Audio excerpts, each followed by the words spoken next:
যারা ভিডিওটা দেখছেন, আমি আছি হাতিরঝিল। কত চমৎকার লোকেশন দেখেন। মূলত আপনি এরকম রোদে যদি ঘুরেন, ভিডিও বানান, আপনি কয় লিটার পানি খেলে কিডনি ভালো থাকবে, এটা ইম্পর্টেন্ট। যে আপনার কিডনি, দুই পাশে দুইটা কিডনি থাকে, এই দুইটা কিডনি আপনার শরীরের রক্তকে পরিষ্কার করে, আপনার প্রস্রাবের মাধ্যমে শরীর থেকে যত জীবাণু আছে ইউরিয়া সহ সব বের করে দেয়, রক্ত তৈরি করে।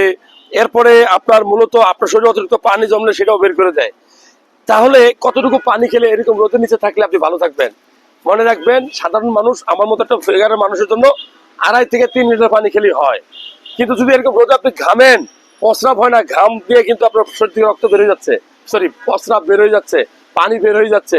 হ্যাঁ, প্রস্রাবের আকারে পানি বের হয়, ঘামের আকারেও পানি বের হয়।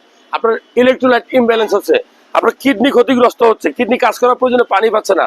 মনে রাখবেন, 3 লিটারের উপরে পানি খাওয়া উচিত। অথবা ওই পরিমাণ পানি খাবেন, সেই পরিমাণ পানি খেলে আপনার প্রস্রাবের কালাটা স্বাভাবিক থাকবে। ভালো লাগলে শেয়ার করবেন।